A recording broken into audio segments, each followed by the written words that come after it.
Hello everyone and welcome back to my channel. In this video, we're going to talk about SQL backups and restores, efficient backup and restore of the database information. My name is Wally Pons. I'm a SQL Server DBA with over 25 years of experience in Microsoft SQL Server and other types of RDBMS. You may contact me in one or more ways as shown below. I'm also the founder of Data Grupo PBSoft since 2013, instructor, writer, and IT consultant since the late 90s with a growing customer base. What is a backup? A backup in SQL Server is a copy of your data, database, file group, or log that allows you to restore the database in case of corruption, hardware failure, human error, ransomware, or accidental deletion.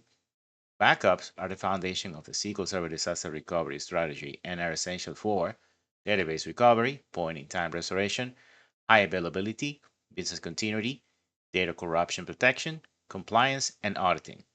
Most common backup types. Full backup copies the entire database at the moment of backup completion. This is the base for all the other backups.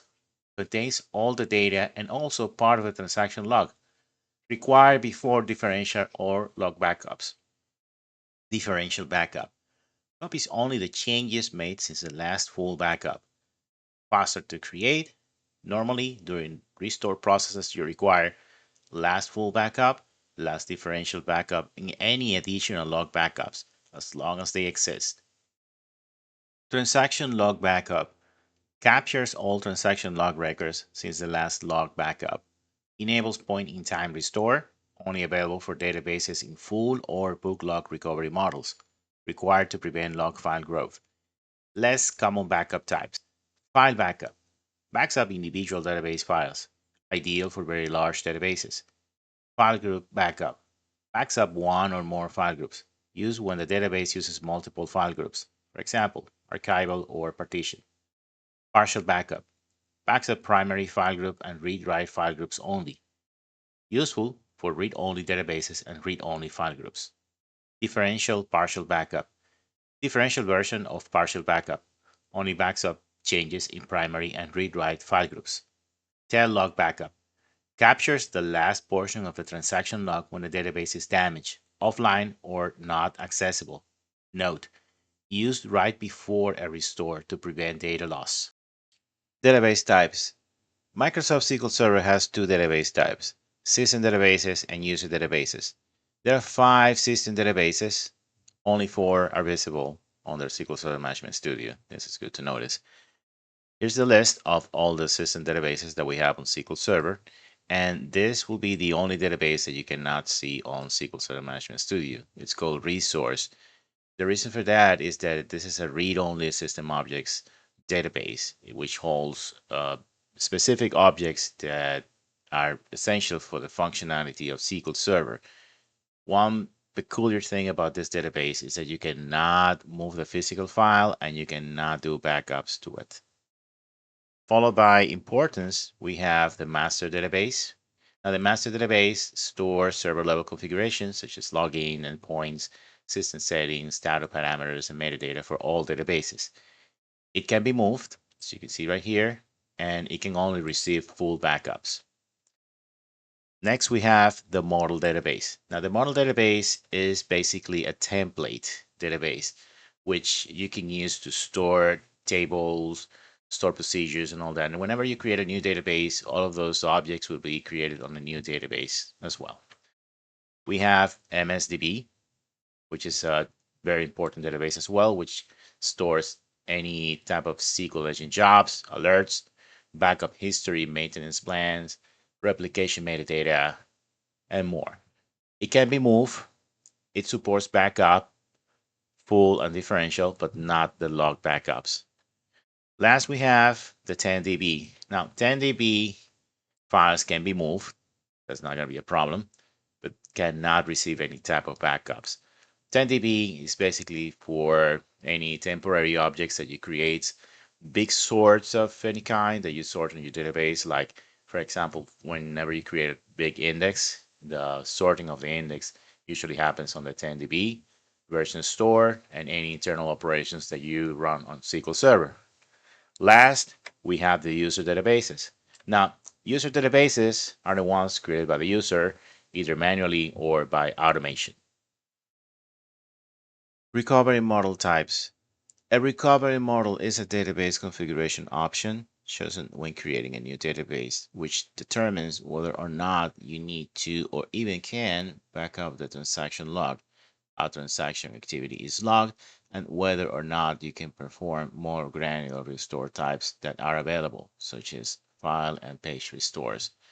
There are three recovery models available. Full. All operations are fully logged. Log backups are supported. All restore operations are supported, including point in time restore, page restore, and file restore. Bulk log. Similar to full, except that certain bulk operations can be minimally logged. Support for restore operations is similar to full, except that it's not possible to restore to a specific point in time within a log backup that contains log records relating to minimally logged operations. Simple. Certain operations can be minimally logged. Log backups are not supported. Point in time restore and page restore are not supported. File restore support is limited to secondary data files that are designated as read-only. What you see here on the screen is a basic T-SQL script to make a full backup. This full backup will be for the corporate data underscore is1 database, and it's going to be done locally to the Z drive. One very important thing to notice is the use of the keyword with. Okay, right after that, you pass on all of the options for the backup. There are plenty of options. I'm just showing the most basic options, such as compression, options that handle metadata description like description, name, uh, media description, also no init, no format, no skip, no rewind, no onload. I'm going to explain each and every one of them, but if you need to go further and see all of the other options, I'm also going to leave this link on the video description so you can visit the Microsoft website and see all of the options that are available for the backup process. Here you have the backup and the details of all the options that we have on it. Let's begin with the top portion, which is the backup database command, which will do a backup specifically at the database level. If we want to, we can also provide backup log if we just need to do a backup of the transaction log. Please bear in mind that in order to do a transaction log backup, you need to have a full backup of the database first. Then we provide the name of the database, followed by the location where we want to send it. In this case, we use to disk and a path and a file name. We can also use tape in case we have a tape backup device, or we can use URL if we want to use web storage. Now we start with a with keyword where we provide several options. First option is compression, which will compress the backup using an algorithm from SQL Server. Normally, if most of your data is text, it will compress beyond 50% of the original size of the database itself. The opposite to that is no underscore compression because you don't want to compress the backup. Followed by that, we have metadata information that we can manipulate for the physical file. The two most common options are description and name. These two have a limitation in size. For example, description has a limitation of 255 characters. It's a free form description that you can provide. You have name, which is just 128 characters. Followed by that, you have media description and media name. These two are mostly used for tape backup devices where you want to name the provide a name for the media of the backup and a media description in case you need to provide a serial number for the tape backup itself. For the media set options, and this is mostly for file manipulations, you have no init, which indicates that you can have one file and many backups. You can insert, if you have no init, you can insert several backups in a single file. The opposite for that will be init, in which case you will only have one file per backup, meaning that if you run the same backup twice with the same location, file, and everything, it will overwrite the existing backup on that file. All about that, we have no format, which specifies that the backup operation preserves the existing media header. This is metadata information of the file. The opposite for that would be format. We have no skip, and no skip basically has to deal with the expiration date provided on the backup. The opposite will be a skip. We have options for tape. We have no rewind and no onload. Obviously, no rewind will not rewind the tape at the end of the backup and will just leave it ready for the next backup. The opposite for that would be rewind, where it will rewind the tape to the beginning. We have no onload, which basically tells that tape backup not to eject and not to rewind the tape itself. The opposite will be onload, which will do exactly that. Will rewind the tape and onload the tape, in this case, eject it. Finally, we have the statistics portion. In this case, we have stats, and that's equals to 1. This is an integer value between 1 and 100. This will tell you the progress of the backup by percentage. And if you have a large backup, you might want to use a very small number. In this case, we're using 1. We could use a much higher number like 2, 5, maybe 10. The default is 10, and even if you don't provide a stats option, it will give you the stats equals 10 by default. Here we have 4 different scripts with 4 different purposes. Script number 1 on the top is a full backup script. We can tell it's a full backup because first it says backup database and it does not say differential or copy only anywhere. Second script is a differential backup. We know that because we have the differential option specified on the script. Third script is for the transaction log. We know that because it says backup log. If you look at the previous scripts and the copy on the script, it says backup database, but this one says backup log. So it's very specific for the transaction log. Last, we have copy only, which is basically the same as a full backup, except that it does not break the log sequence number. Let me explain. Every time you do a full backup, a new log sequence number for that backup is created, which means that backup will depend on the subsequent differential and transaction log backups that you create. Once you make another full backup, those differential and transaction log backups will be useless for restore purposes. So there is a chain of association between the full, differential, and transaction log backup. In fact, you can have full backups and transaction log backups without differential backups if you don't wish to do differentials, which is something I don't understand why you would do, but you may do that as well. Now we're going to execute these 4 scripts and we're going to analyze the resultant files and the contents.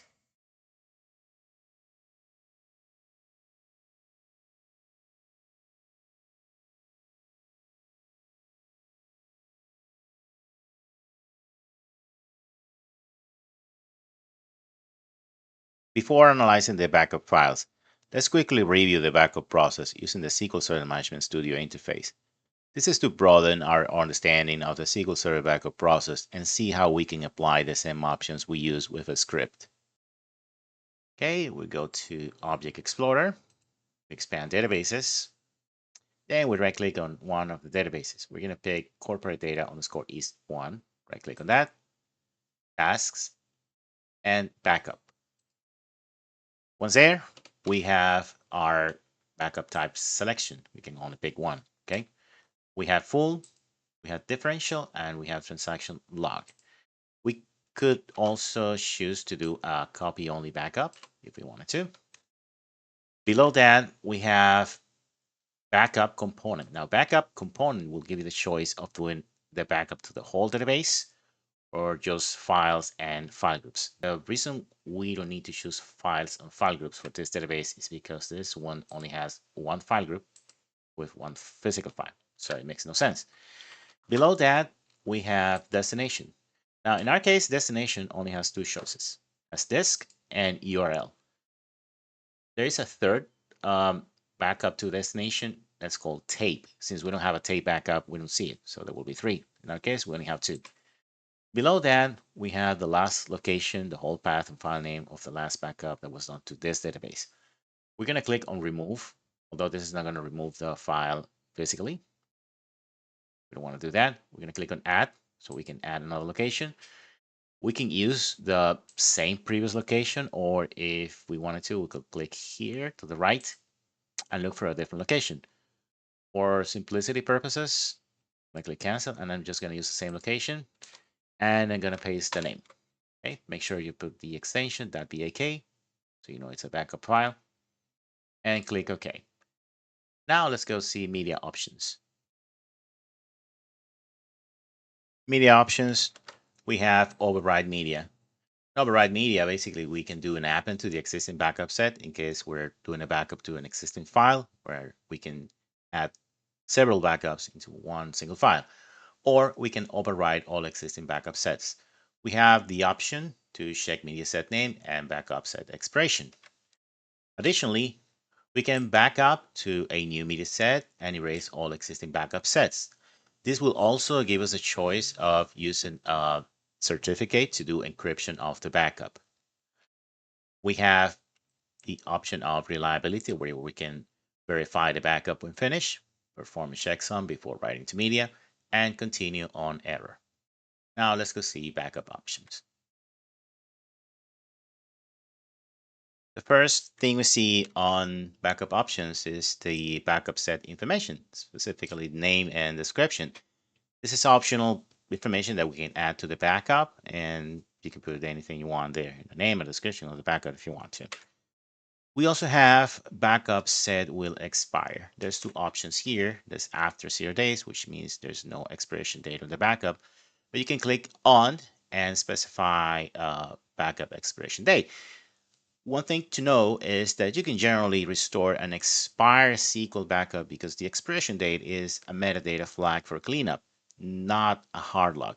But the actual usability depends on whether the backup file itself is valid, uncorrupted, and the SQL Server version supports it. So it's still restorable if you specify an expiration date. Also, you have compression options here. You can use the default server settings, or you can use compressed backup if you're not sure if you have compression enabled on your server, or do not compress backup. Last, we have encryption. And as you can see, encryption is disabled. And the reason why it's disabled is because we did not specify one parameter on media options. The parameter has to do with backup to a new media set and erase all existing backup sets. So let's put some values here on the new media set name and new media description. So we can use that encryption option. Let's put some values here and values here. And if we go back to backup options, we have the encrypt backup enable. Also, you need a certificate or an asymmetric key. Now, one thing to know is that if you create a backup that's going to have encryption, that's going to depend on a certificate or asymmetric key. That certificate or asymmetric key has to be on the server where you're going to restore the backup. Otherwise, you will not be able to restore it. So let's add one because I already have one certificate created on this server for this purpose. So first thing we do is click on encrypt backup, then choose an algorithm. From the list, we have from AES 128 to AES 256 and triple DES. The best one to use and the most powerful is AES 256. Triple DES is very old and very slow, so we don't recommend that. So let's use AES 256. And right after that, we can call our certificate. In this case, it's going to call the one that I have created. It's called TDE underscore cert, and it's telling me that it is a certificate. Now, right after that, I can just click OK, and my backup is completed. Now we're going to run restore label only, which helps us retrieve some information from each backup file that we have. In this case, we have full differential transaction log and copy only. I will explain some of the most relevant columns, but if you want to have a full list of each column and every description that it has, there's going to be a link on the script that you will be able to download from my GitHub page, from which I will provide a link to download as usual. So let's execute this 4 lines of script. Now let's put them closer to one another so we can have a better understanding of what they are. Good. Let's do a close up. And the first column that we see on these results is called media name. Media name is one of the options that we use on the backup. It's a way to put a name for the media that's going to store the backup. Okay? We're going to do another close up here. And we have another option that we use during the backup that is called media description. As you see, it reads media description, but we can put a description of the media that we're using. Another column is software name. Obviously, this is going to return Microsoft SQL Server. That's an internal number. We're not going to discuss this for the moment. It's just software vendor ID is an internal number.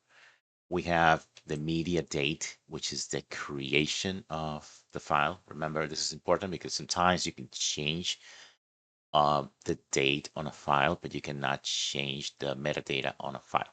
Okay, so this will give you certainty that this backup was created on this date. In this case, it's going to be 2026-0108, which is January 8th. Last, we have a column that says is compressed. It has either a value of 1 or 0. 1 is true, 0 is false. Since we compress all the 4 backups, it's going to have 1. In case you don't have a compressed backup, it's going to return 0. Now we're going to take a look at restore header only. Restore header only will return some of the information that we saw with restore label only, but it will bring a lot more information regarding the physical file. One very specific aspect is that it will tell you if there is more than one backup in the physical file and its position related to the file. Let's execute the scripts and bear in mind that we're going to see the results for the full, differential, transaction log, and copy only backups exactly in that order. Let's run this and let's get them a little bit more together so we can understand the information like this. There you go. Now let's do a close up. And the first thing we're going to look at is these 2 columns here, backup name and backup description. These 2 columns, all information that we provided during the backup process. These are optional informations regarding the backup name and the backup description. This is where you see that. We're going to see the 3rd column, which is backup type. Backup type tells you what type of backup is in here. As you can see, number 1 corresponds to the full backup. Number 5 corresponds to the differential. Number 2 corresponds to the transaction log backup. And number 1 corresponds to the copy only and the full backup. Even though they are the same backup type, there is a difference. And that difference, you can see it on the specific column that tells you if the backup contained within the file is a copy only backup, even though the backup type equals 1. Okay, now another column we're going to see, actually a few more other columns we're going to see are this group here. Okay, since we did not specify expiration date for our backup, this is going to come back as null. If there was an expiration date, we will see it here. The compressed column, it's self-explanatory. It will tell you if the backup is compressed. Obviously, we did the backup with compression, so everything's going to be 1. If it was not, then it will be 0 in one of them, or all of them, depending. We have position. Position basically tells you what's the position of the backup on the physical file. If there were more than one backup on the file, the next backup will be position 2, the third will be position 3, and so on. Device type will tell you what type of device was used. In this case, number 2 is a physical device, meaning a drive letter or a volume in your computer. Okay. We're gonna see this other 2 informations here. Okay. We have username. Username is the name of the user that executed the backup that's stored on the file. Server name is the name of the SQL server that was holding the databases. Now we need to do another close up and we need to move to the right to see the rest of the informations. Okay, let's do a close up here. Here's good. Now we have a column here that's called database name, and this will tell you the exact name of the database that's contained in that backup. This is a very important piece of information since the backup file might have a database name supposedly, but it's not exactly the original name of the database. And this is how you get the name of the original database. We have two other columns here. One is called database creation date, which tells you the original creation date of that database. And we have backup size. Now, backup size will give you two pieces of information. One, it will give you the original backup size without compression. And two, it will give you the information in bytes. So you need to do the conversion for that. Now, we are going to see LSN information here, which is log sequence number. And this is very important to understand the backup family. When I say backup family, I'm referring to the full differentials and transaction log backups that will help you get a sequence on how to restore your backups. Now, the first column that you see here is called first LSN. Okay, this number should be contained on the database backup LSN. That way, you know that these backups are related to the full backups. This is the differential and this is the transaction log. That's one way to relate the family of backups. Now let's move forward to the right.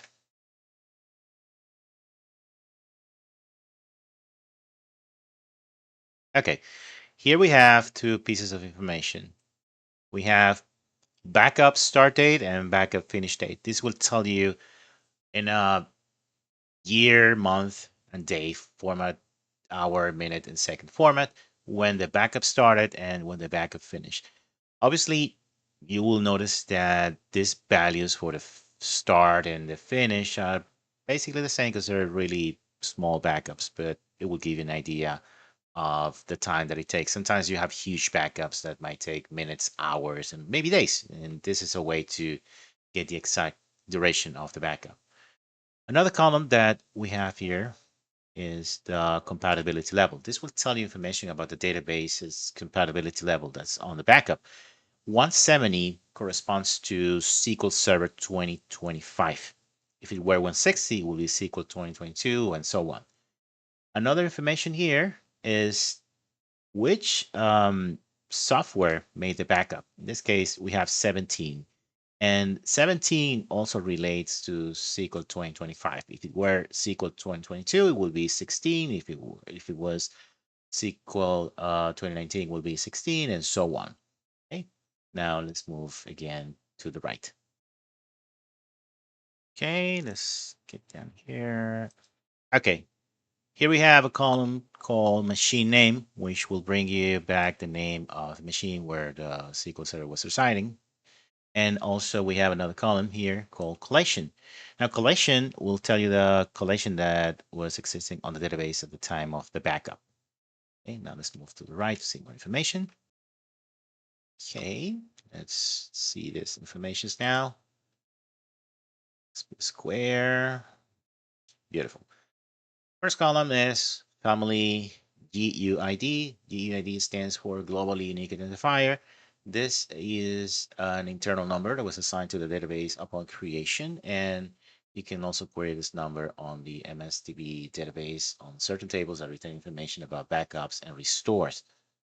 Has bulk log data. In our case, everything is 0 because we didn't have any bulk log data, but if we had any, it would be 1.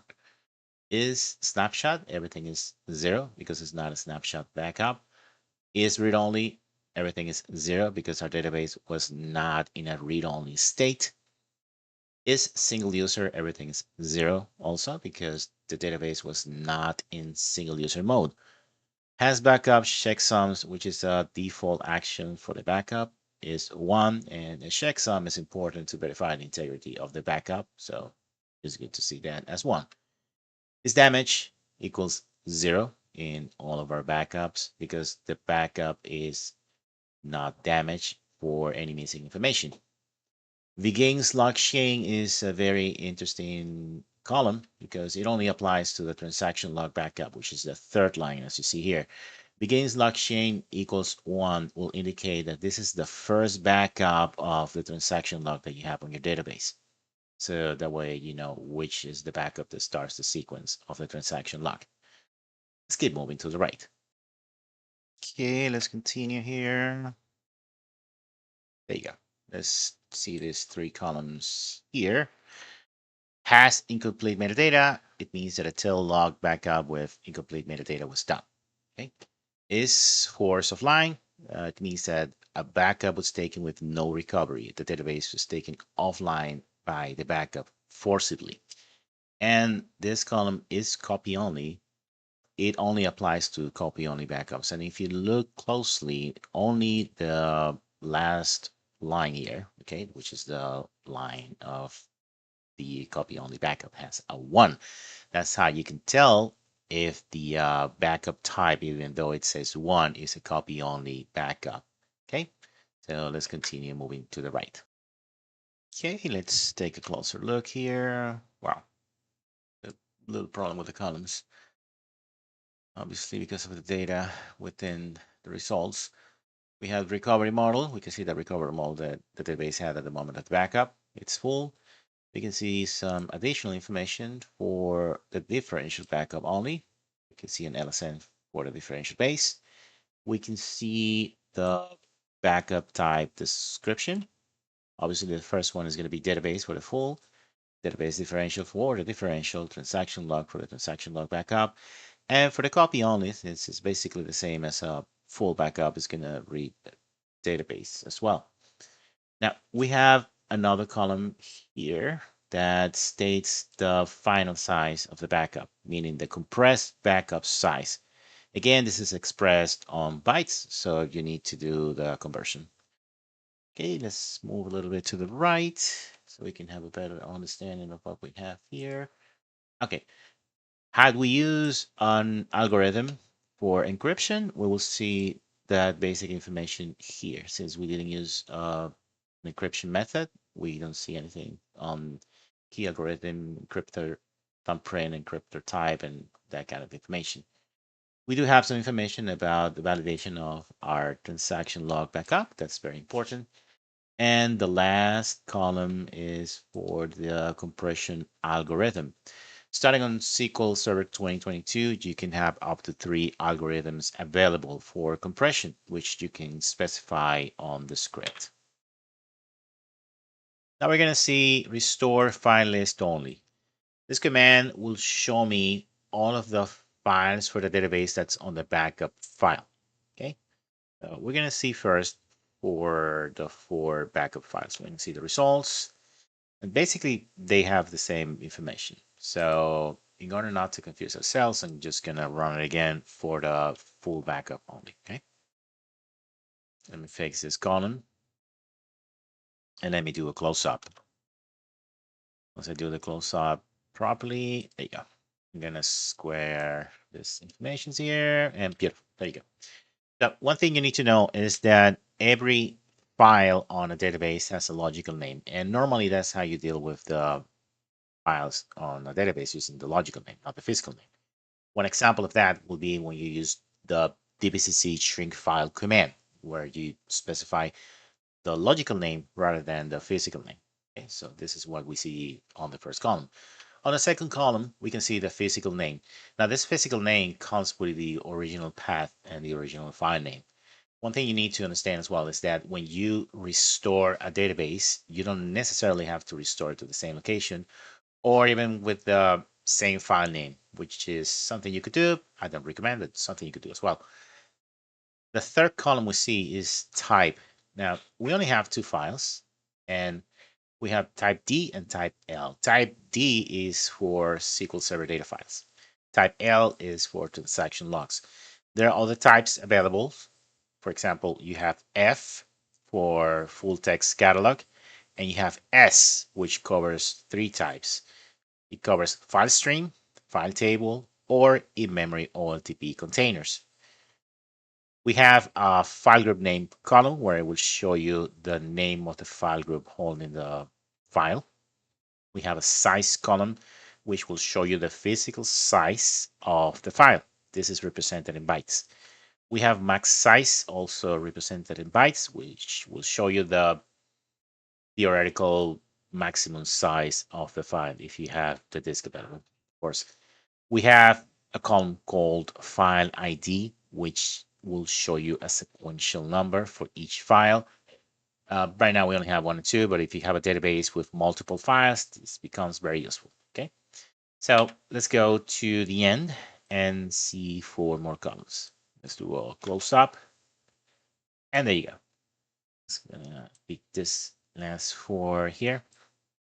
We have is read only, which will tell you if the file or file group was on a read-only state when the backup was done. In our case, it's 0. If it were read-only, it will be 1 in any of the cases. Is present will obviously tell you that the file is present.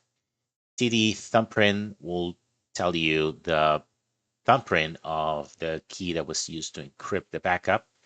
And the last column, snapshot URL, applies to SQL Server 2016 CU1 and above. It will show you the URL for the Azure snapshot of the database file contained in the file underscore snapshot backup. Okay, let's continue. Now we'll see the restore verify only process. This will create a restore simulation, but without restoring, and also verify the validity and health of the backup files. For the sake of time, we can run all the files at once and see if there are any error messages. It all looks very well. It means that those backup files can be restored with no issues at all. The scripts we just used are very useful for learning purposes, as they allow us to see the different options available when backing up a database. However, they are not useful in the real world because, as they stand, they cannot be used to automate the database backup process. If we use these scripts, we will encounter the following problems. Number 1, a separate script is required for each database, which is impractical. Number 2, if the number of databases changes up or down, the whole script must be manually updated. Number 3, the backup file name is static, which is problematic because each time the backup is run, it will always write to the same file. Number 4, and this is the most important thing, even if the backup process is automated with these scripts, it will be very difficult to track the backups for recovery purposes. Nevertheless, there are several solutions to this, including using a custom script, implementing maintenance plans, or using a third-party software. This requires a monetary investment. For practical purposes, I'm going to show you a custom script that handles the backup and automates the process using the tools already available within SQL Server Management Studio. After that, I'll show you the process to configure maintenance plans. Here is the script for automated backups. This is a 129 lines script, as you can see on your screen. The main composition of the script is a SQL cursor. The whole script will be contained in a SQL job, which will also generate a file. The file will be a text file type, and it will be used for auditing purposes.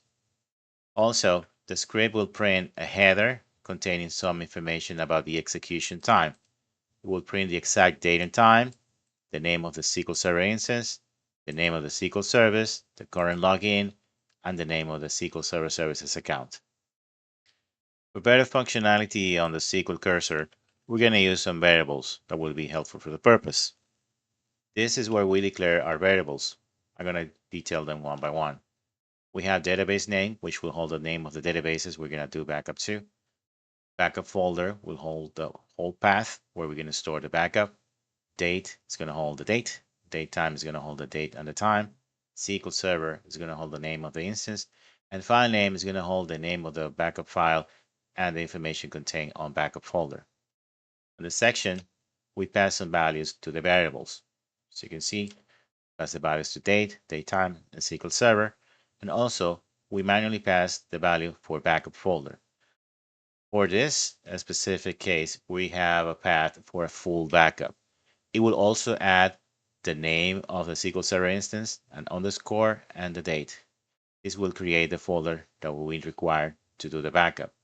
The process to create the folder will be performed by a SQL Server store procedure called xp_create_subdir.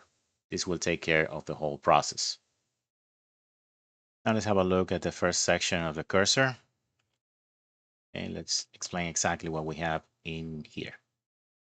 This is where we declare our cursor. As you can see, the name of the cursor is db_cursor. The cursor itself relies heavily on this select statement to the sys.databases.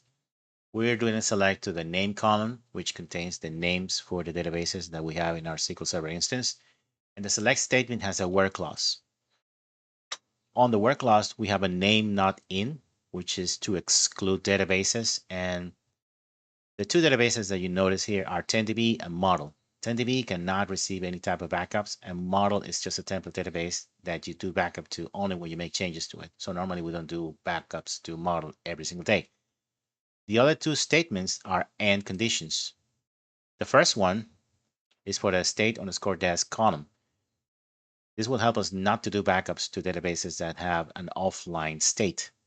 The second AND statement is for recovery model not to be equal to 3. This is for transaction log backups. Whenever you configure this script to do transaction log backups, you have to uncomment this line here. As a reminder, and this is something I explained in the beginning, there are certain databases that cannot receive certain types of backups. Master can only receive full backups, not differential, not transaction log backups. Whenever you configure the script for differential or transaction log backups, please do remember to set master database here. MSDB does not support transaction log backups.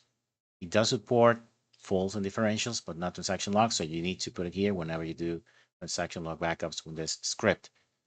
10DB, we already explained. Let's see the rest of the cursor. Okay, let's go from here to here. Beautiful. This is where we start the cursor itself. This is where it starts doing its job.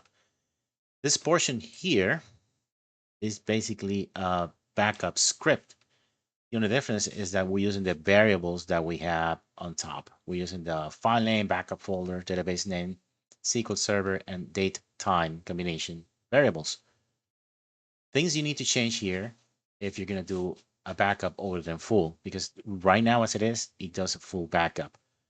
But if you do a different type of backup, let's say a differential, you need to remember to change this portion before the extension to anything else other than _full.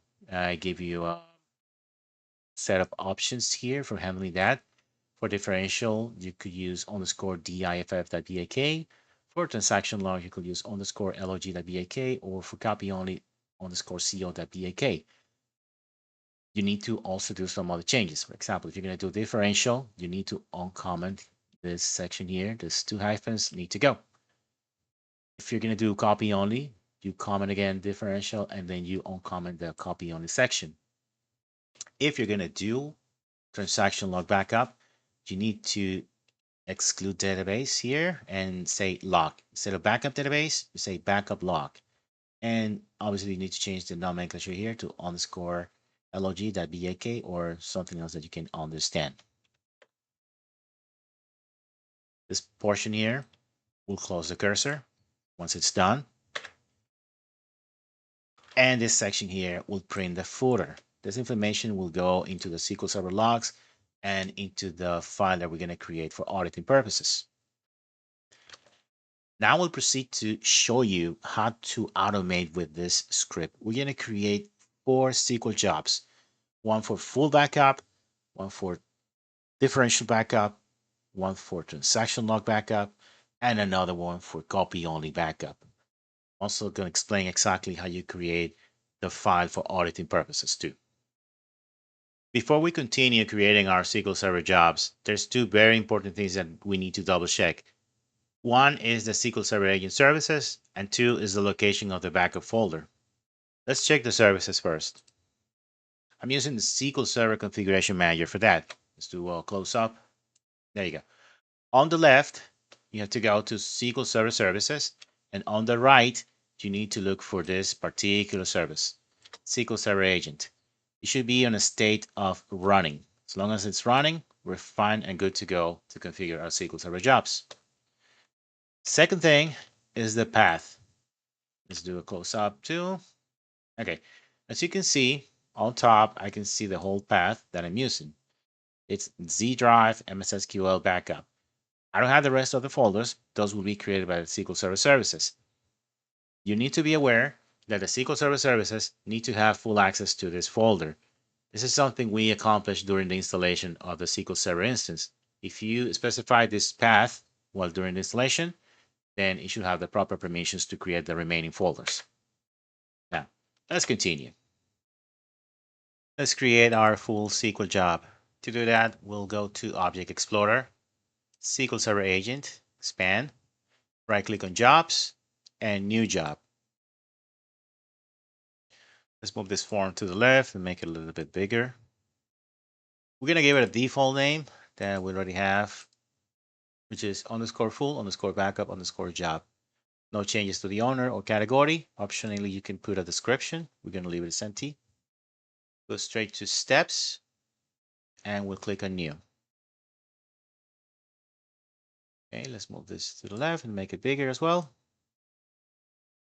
We'll give the step a generic name. That should suffice. And we'll go straight to command. This is where we paste the code. We're going to copy this code, which is ready to be used as full backup job. Okay, we just need to do Control A and Control C. It's in Charlie. Go back to the form and paste it here. Okay, now we click Advanced, and this is where we put the output for the audit file. Okay, I already have a path for that. Let me just copy that right here. I'll explain in a second what it is. Let's just paste it.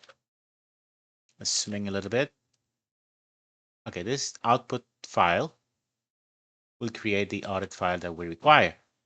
It will be created in an existing folder, and the name is going to be full backup followed by underscore, the date of the process, underscore, and the time. The time would be the hour, the minute, and the second. That would create a unique file.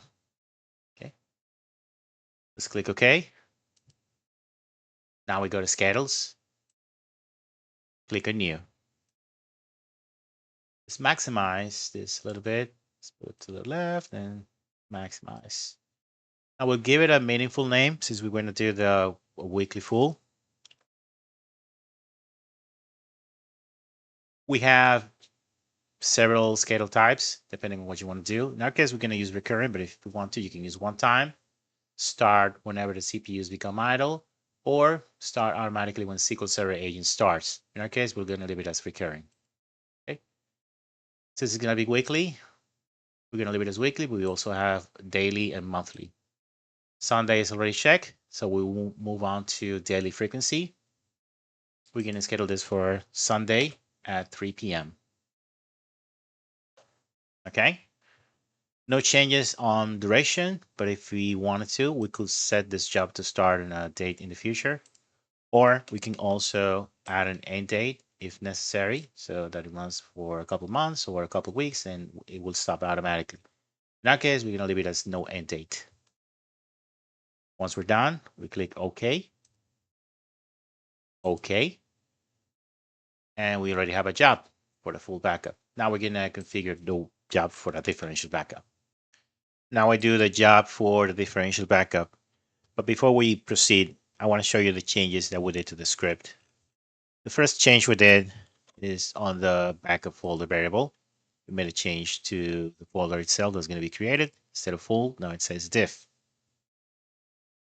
Another change we did was on the exclusion of databases. In this case, we excluded the master database because the master database does not support differential backup.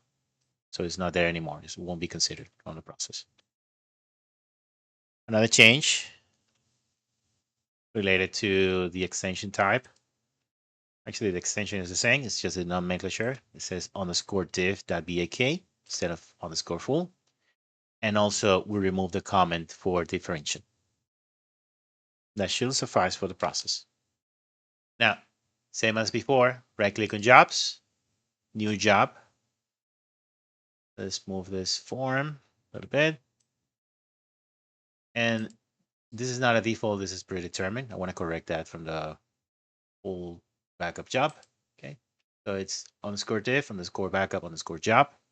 No changes here. We go straight to steps and click new. Over here, we name this step script. So that's basically what it is. Then we do Control A and Control C, as in Charlie, to copy. And we go back to the form and paste. We can double check if we need to. Everything looks fine. Now we click Advanced. I need to copy the location for the output file or the audit file in this case. Let's copy this whole path and name. Paste it here. It's going to be on the same location, so it's going to have a different name. So you can identify that it's for the differential backups. Click OK. Now we go to Schedules. On Schedules, we click New. We expand a little bit here. We'll give it a meaningful name. It should be good. Schedule type does not change. Frequency is going to change from weekly to daily. Daily frequency will change to occurs every 2 hours. And it will start at 4 p.m. and end at 2 p.m. This means it's going to start doing backups at 4 p.m. and the end will be at 2 p.m. and it will start all over again at 4 p.m. Now for the start date, we're going to have to change that for Sunday, since we're going to do the full backup on Sunday. No changes for the end date. We're going to leave it as no end date. Let's click OK. OK. And we already have a differential backup job. Now we're going to do the transaction log job. Now we're going to set up the job for the transaction log backup. But before we go there, let me show you the changes that I had to do to the script. First change is on the backup folder variable, as you can see. Now it reads log, because that's the type of backups we're going to do. Also, added to the exclusion, we have MSDB. And we remove the comment in the second end, as you can see here, so that the script does not do backups to databases that have the recovery model as simple. Let's continue.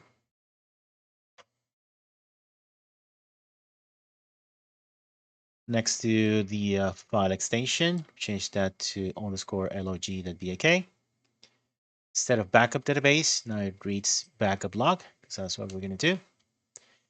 And we make sure that we have a comment on differential and copy only as well. Once that is that, same process, right-click Jobs, New Job. Let's move the form a little bit. Let's paste the predetermined name that we had, which is _log _backup _job. No changes here. Straight to steps. Click on New.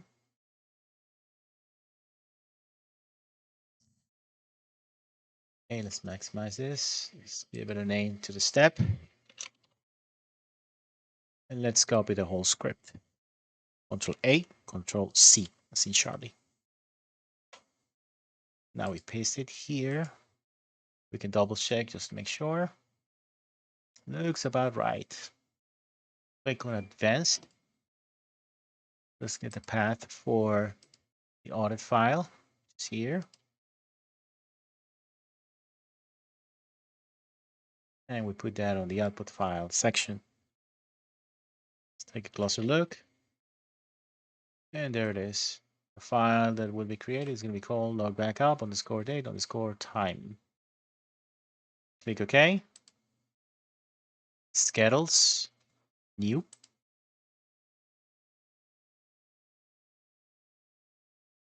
Let's give it a meaningful name. No changes on the schedule type. Frequency has to change to daily. Daily frequency has to be occurs every 5 minutes. We can change that to seconds, but it's too tedious, so we're going to leave it as minutes. This is going to start at 4 p.m. and it would end at 3:55 p.m. next day, and it will continue at 4 p.m. same day. The start date, I have to change to Sunday. No changes on the end date. We just leave it as no end date. We click OK. OK. And there's a log backup job. Now we're going to set up a copy only backup job. This backup job is basically the same as a full backup, except that it does not disrupt the LSN, which is the log sequence number. Also, you have to be aware that this job takes the same amount of CPU and memory usage as a full backup job. So most likely you don't want to put it on a schedule unless there is a managerial decision regarding to that. Let's go to the script and see the changes that we did. First change you're going to notice is on the backup folder variable. You can see it says CO. So you know it's a copy only backup. Okay. For exclusions, normally copy only backups are not considered for system databases, only user databases.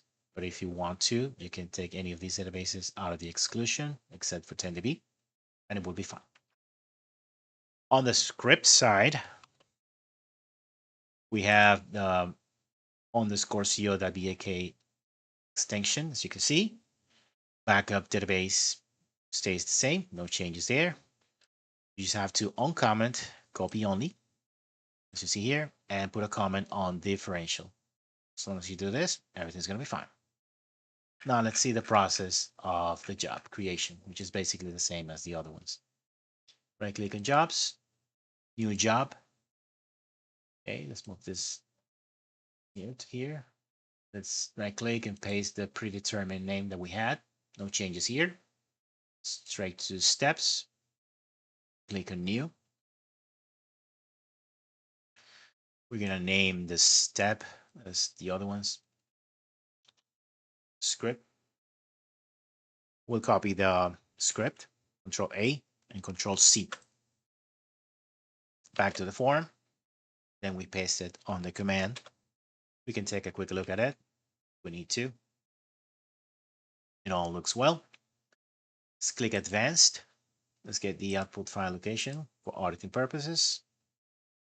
Here it is. Select it, copy, and paste it.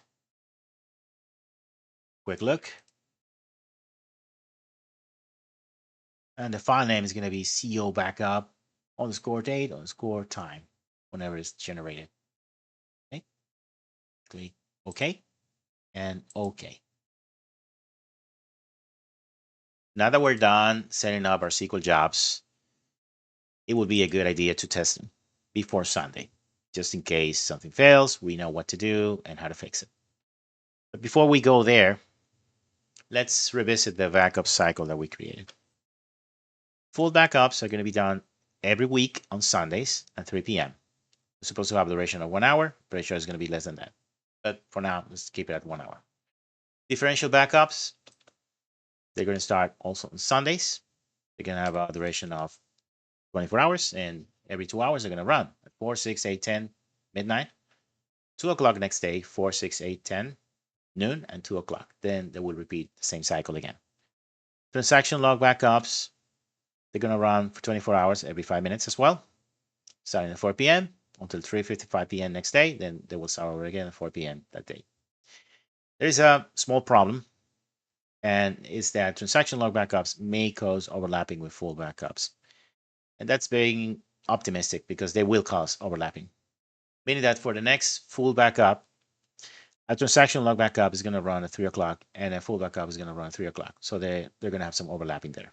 And we don't want that. There's a solution. And the solution is to disable transaction log and differential backups before executing full backups.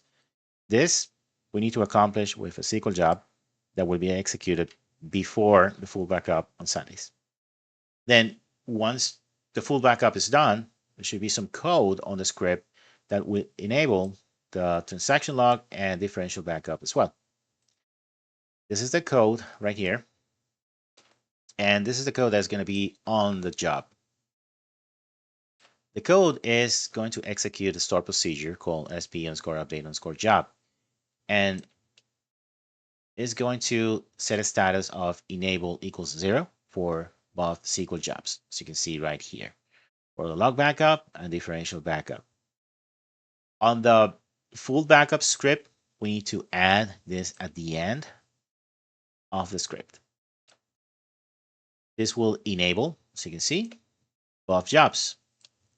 This is a good idea in a way, because right now, as soon as you finish your full backup, it will enable the transaction log backups, which means that the next transaction log backup is going to be a fresh transaction log backup that will belong to the last full backup that was just done probably 5 minutes ago. And in the future, when databases get bigger, it will be functional for the differential backup so it doesn't overlap, just like I mentioned before. I'm going to show you how to create the SQL job and how to add this code to the job of the full backup. Let's continue. Now we'll create the SQL job to disable the backups for differential and transaction log. And also, I'm going to show you how to add the lines of code to the full backup script.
Now we'll proceed and test our SQL jobs. To do that, we're going to open Job Activity Monitor.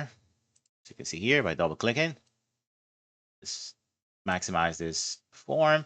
There you go. In Job Activity Monitor, you can see all of the SQL jobs that you have.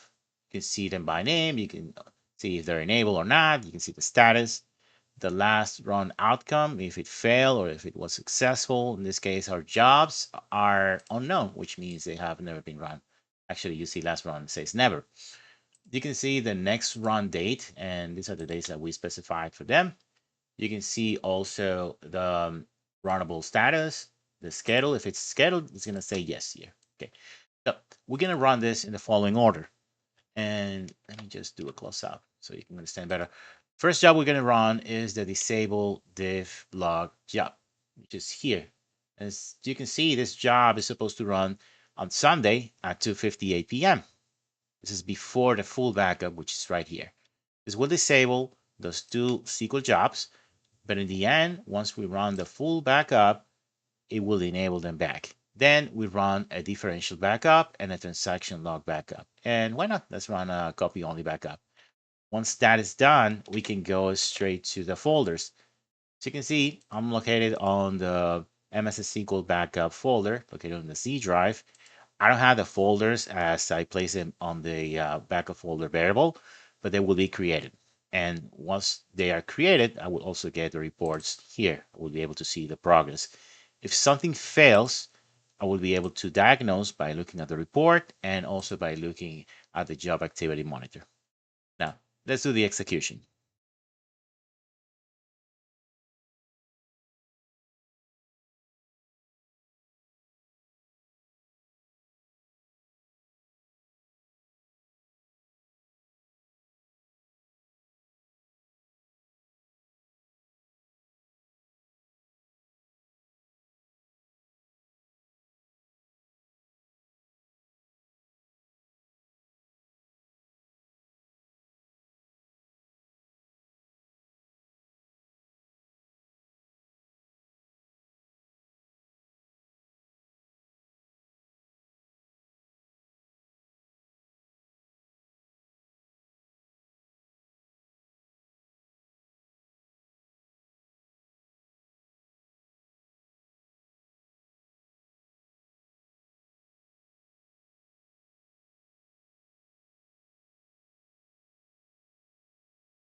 Once we finish testing our SQL jobs, it's time to see the final work.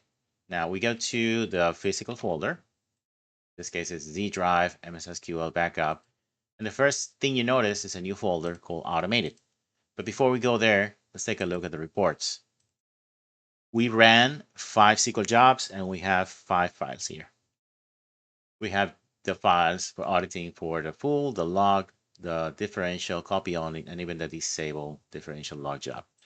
Let's take a quick look at the full backup file.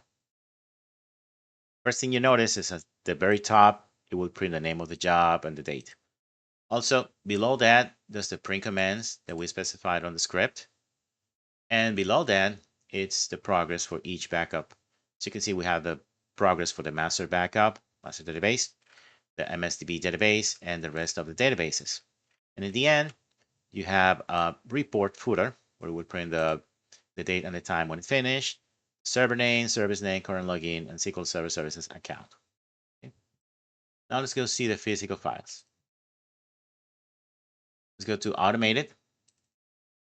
And there are different folders like CO for copy only, Diff for differential, full, and log. Let's take a quick look at the full. And you'll see that you have the instance name and the date. Let's open that. And you have 6 backup files. Let's get a closer look. There you go. These are the backup files, and the way they use a nomenclature is the name of the database, name of the SQL instance, the date, and the time. They are located in a folder that has a SQL instance and the date. The reason for that is that you can have several backups on the same folder corresponding to the same date with different time. Now we'll take a look at maintenance plans. With maintenance plans, you can also automate backups in similar ways to the one we just did now, but you can also do other stuff like checking your databases, your indexes, and many other stuff. For the time being, we're going to go to maintenance plans and see how to configure automated backups. We'll now proceed to create our backup maintenance plan. For that, we need to go to the Object Explorer, expand Management, and right-click on Maintenance Plans. There are 2 ways of doing this. One is New Maintenance Plan, and the other one is Maintenance Plan Wizard. We're going to use New Maintenance Plan for the purpose. First thing you need to do is name your maintenance plan. I'm going to name it Backup Maintenance Plan and click OK. This is the design for the maintenance plan. We need to have the toolbox open. The toolbox, if you open this for the first time, normally the toolbox might be on the far left, as it is now. You need to click on that and then click on the auto hide. That way you can have the toolbox and the Object Explorer at the same time. There are tasks, that's how they call it, that you can use for your maintenance plan. Here's a list of the tasks that you have to go beyond backup. First one is backup database. Then check database integrity, execute SQL Server agent job task, and many more. For the time being and the purpose, we're going to focus on backup database task. To create your first backup database task, you need to drag and drop it on this white section here. Once there, just double click on it, and you'll see this form. I'm going to explain in detail what this form does. First thing you're going to notice is that you have a connection. By default, you have a connection to your local server. If you need to, you can connect to another machine by clicking New. You provide a name for the connection. You provide the server IP or the name of the server if it's reachable. Then you provide your credentials, either Windows credentials or specific credentials. We're going to click Cancel for now. Now we'll explain the General tab. On the General tab, you have the Backup type. On the Backup tab, you have 3 choices. One is Full, Differential, and Transaction Log. We're going to choose Full. Then you have Databases. On databases, you can do several things. One, you can do individual backups per database. For example, you can say corporate data underscore is 1 and then the master database. Or you can click on all user databases. This will exclude system databases. You can select system databases only or all databases. When you select all databases, that means you're selecting user databases and system databases. You need to click this box here. It's very important because this will ignore any databases whose state is not online, meaning offline. That way we avoid error messages. Let's click OK. Then you have the backup to option. On the backup to, you have disk, tape, and URL. We only have disk, so we'll leave it as disk. Now, let's go to destination. On destination, we can specify several things about the backup files. One option here is backup database across one or more files. This will allow you to spread the backup files into multiple drives or locations if you need to. This option is more useful when it comes to one single big database. For example, if you have a terabyte level database, let's say 20 terabytes, a backup of that database, even if you use compression, is going to be pretty big. You might use the split option here to back up the database across one or more files. That way you can send some of the files to one drive and the rest of the files to other drives. In fact, SQL Server allows you to use up to 64 files per backup. This is something to consider. In our case, we're going to use create a backup file for every database. Optionally, we can create a subdirectory for each database. We're going to leave this unchecked. We can use a recommended path here for the backup files, or we can pick another one. In fact, we will pick another one on the Z drive, MySQL backup. Let's click OK. And optionally, we can even specify a file extension for the backup. In this case, the default file extension for all SQL backups is that BAK or just BAK. You may change this to something else, or you could even blank it. But it's not recommended since even the Windows operating system can recognize backup files from SQL Server. Now let's see what we have in options. Under options, we have the set backup compression. We can either say use the default server settings, compress backup, or do not compress backup. Just to be on the safe side, I'm going to say compress backup. We also have backup set will expire. This is where we specify an expiration date for the backup. This is basically a tag on the backup file because even if you restore a backup file that's beyond the expiration date, it will still restore. This is the fourth option for backup, which is the copy only backup if we don't want to do just the full and have a complete copy of the database and not break the LSN, of course. We can do a perform checksum while doing the backup. We can do a verify backup integrity, which is good when you're restoring the backups. Continue on error will continue even if there is an error message during the backup process. And backup encryption. For backup encryption, and this is optional, you can use a certificate or an asymmetric key. For example, in this machine, I have a certificate. So if I want to use it, I just click on backup encryption. I pick up my algorithm. The best one is AES 256. And then I pick my certificate or asymmetric key. In this case, I have a certificate. It's called TDE_cert. And there it is. Additionally, we have other parameters that we will not modify for this purpose, which are block size and max transfer size. For now, we're going to click OK. And the job is ready. As it is, it will not do much. So we need to schedule this job. To schedule this job, we're going to click over here on the sub plan. There's a small calendar.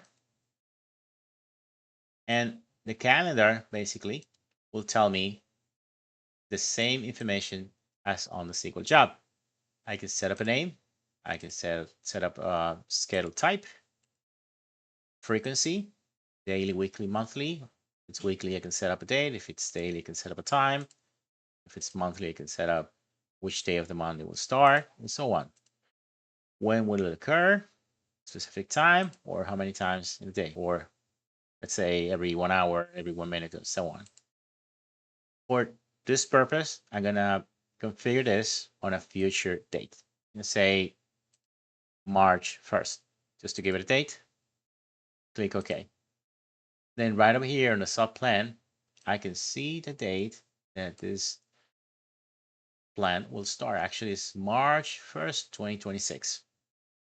Once I'm done, I can close this assign, be safe, and I'm ready. Now, under maintenance plans, I have my backup maintenance plan. I can right click on it and modify it, execute it. I can rename it, delete it, And if I have custom reports, I can see some custom reports about the information on that backup maintenance plan. Now we'll see how to perform SQL Server restores. First, we'll look at the process using T-SQL and then the graphical user interface. We'll use a restore file list only command to view the files within the backup. And there you go. Once we have this information, we'll proceed to create our restore. The first type of restore we'll look at is replace. This restore overwrites the database. For this example, we use the latest full backup, but we could also use a combination of full plus differential plus transaction log if necessary. After this, we need to back up the database we just replaced. Out of all the informations returned by the restore file list only command, the relevant values are logical name and physical name. I'll include the script to explain further. As you can see, here's a script to restore the corporate data underscore east1 database. In this area are the logical name and physical name. Notice that you enter move plus logical name followed by 2 plus physical name. If we wanted, we could use a different path or even a different name for the files. What cannot be changed here are the logical names. We also have the with replace option, which in a restore operation is responsible for overriding the database. Let's proceed to execute this restore.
We'll continue with a restore of the same database, but this time we'll change the name of the destination database.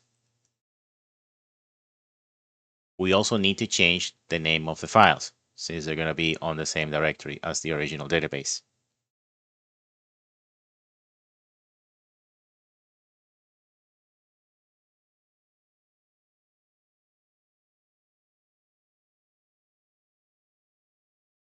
Now, we'll look at a standby read-only restore. This type of restore is performed for several reasons, including leave the database in read-only mode, allowing it to receive full, differential, and transaction log restores, or log shipping implementation. One way to notice that you have a standby read-only database restore is by looking at the with standby option, where you specify a file name for the database.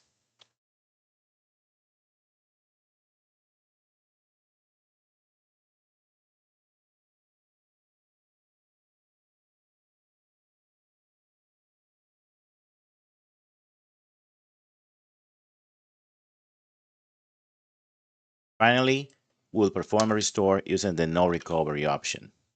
This leaves the database in a restoring state and inaccessible, but at the same time allows full differential and transaction log backups to be restored and applied to the database.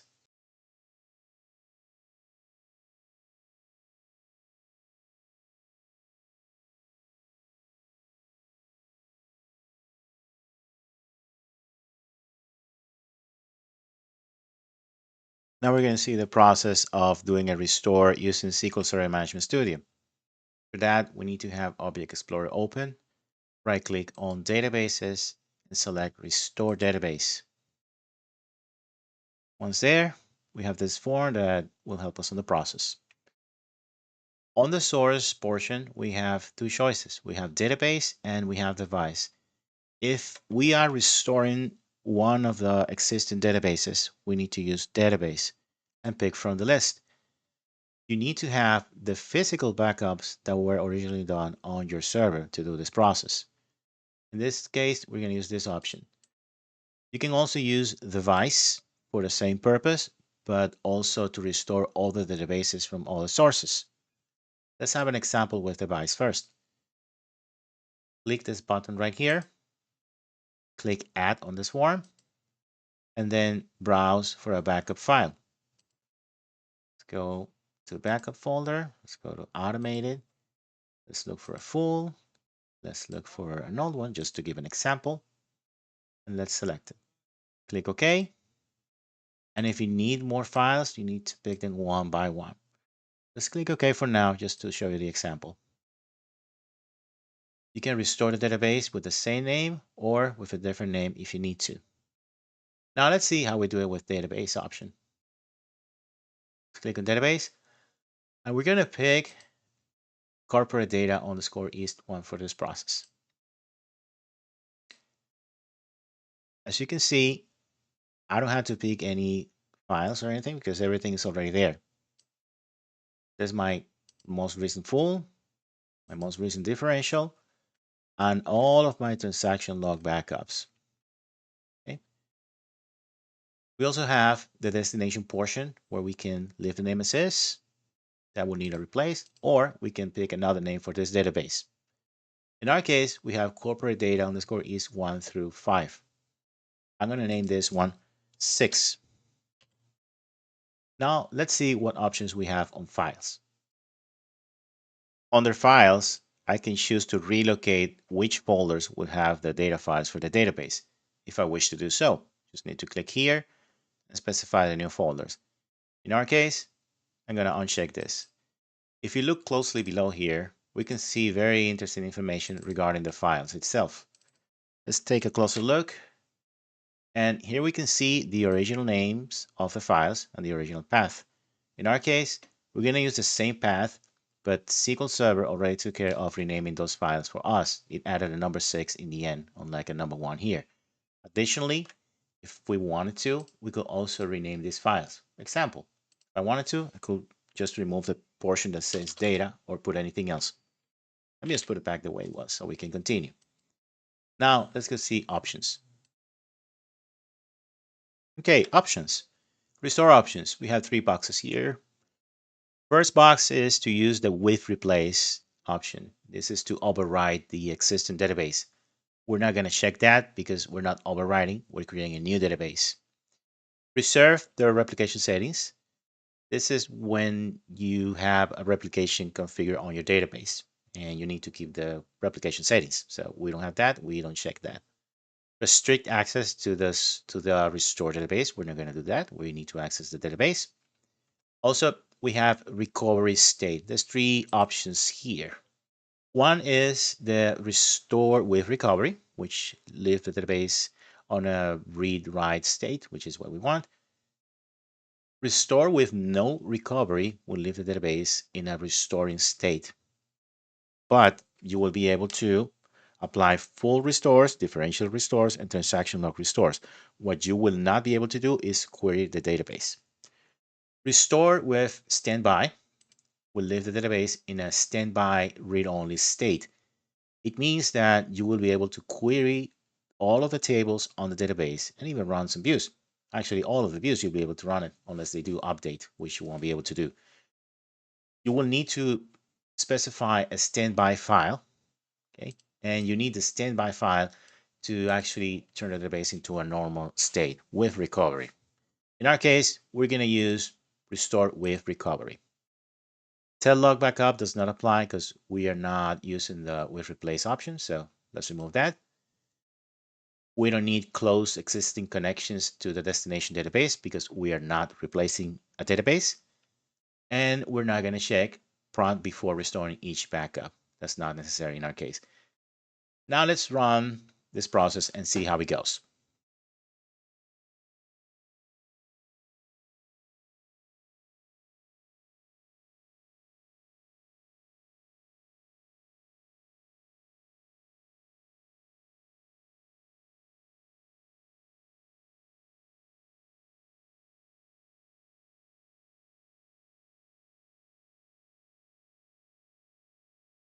Now, as a bonus, I'm going to show you how to put a database from standby read-only and restore it into a normal state. First, let's take a quick look at these databases. Okay, let's get closer. And corporate data underscore is3 and is4 have different states. For example, is3 is online, but is standby and read-only.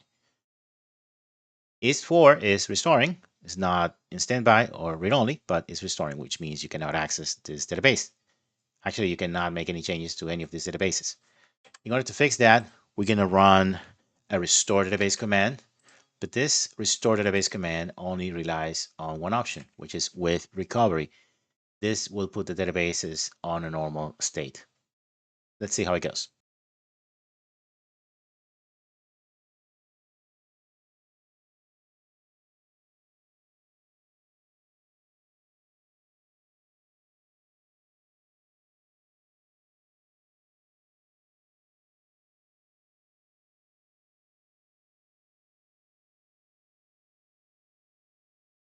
Let's do a quick test just to corroborate that everything is fine with both databases. I already have a script ready for that. Okay, we're going to create two tables and we're going to populate and select. Okay, let's start with corporate data underscore is3. We're good. Corporate data underscore is4. We're good. Let's put values on those tables. Is3 is fine. Is4 is fine. Now let's do a select on each one of them. Good. And good. That means we're good to go.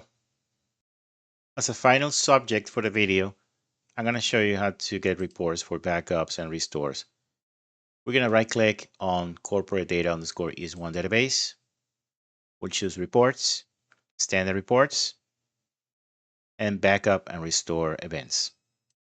This information should take between a couple seconds to a couple minutes. In our case, should take about a few seconds because even though this database is constantly doing transaction log backups, it's not that heavy. So let's wait a few seconds and we'll see the information on screen.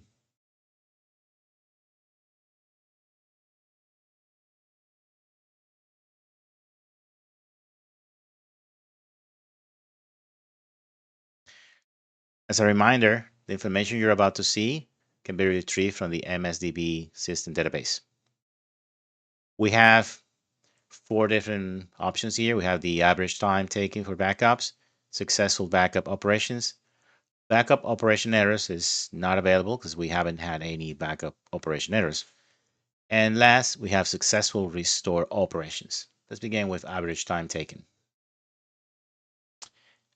Okay, let's get closer. In our case, for this database, since it's very tiny, we don't have an average duration. And I say this because the average duration is calculated in minutes. None of the backups take a minute for this database. Doesn't matter if it's full, differential, or transaction log. But if it were a much bigger database and the backup will take over a minute, we will get an average duration here. We have successful backup operations. Let's get a little bit closer. As you can see, we have the start time, the duration, again, in minutes. Backup type, backup size is pretty tiny. Backup name is something that we did not specify during the script. Device type, it says disk and temporary. And this is the way it's supposed to be because it's something that you don't want to do. You don't want to keep your backups on the same server. Okay? You want to use your local disks as something temporary and move it to either another server, another storage, or the cloud, preferably the cloud, so you keep them safer. We have the username, the recovery model, differential base LSN, that's only for differential backups, and the last LSN. Okay. Let's see what we have on device type. It's temporary. Let's click here. Let's expand it. And let's get closer. Here's the whole path and file name for this transaction log backup. This information here does not guarantee that the backup is going to be there, but this will give you an idea where the backup went to. Let's look at all the informations. We need to minimize this. Successful restore operations. Let's expand. each and every one of the columns. Also this column here. Let's zoom in. As you can see, we have the information in order. The older information, the oldest one, is on the bottom. The reason we don't see destination physical files is because we did restore with verify only. There's a column called restore type that will tell you what kind of restore was done. Additionally, you have the recovery option that was used, the user, the backup name, if any, backup date, backup type, and the LSN number on the backup itself. Now I'm going to show you a SQL script that will query some tables on the MSDB database and will bring you some information regarding your backups, similar to what we just saw, but it's going to come back to you in a query. Here's a script for you to retrieve information about your backups. This script uses 3 tables from the MSDB database: backup set, backup media set, and backup media family. It has a work clause using the dateadd function, so you can retrieve a full month of backups. If you want to retrieve more than 1 month, you have to change this to -2. If you want to retrieve 3 months, you got to change this to -3. Let's execute the query. And here are the informations. First thing you see on the left is the database name, followed by the backup type, the device type, backup software, recovery model, compatibility level, and the backup start and backup finish date. Also, backup location. Let's move to the right. And this is a very important column for you to see. You have the backup size without compression and the backup size with compression. That way you can see the difference between compression and no compression. You have your LSN informations, if it begins the log chain, and if the backup is password protected. And this will finalize the video. Would you like to hire me for your SQL questions and solutions? You can reach me at Fiverr or at Upwork. To download a copy of the script used in this and other videos, please visit my GitHub repository. Please like and subscribe. You can also leave a comment or message if you wish to do so. Thank you for watching.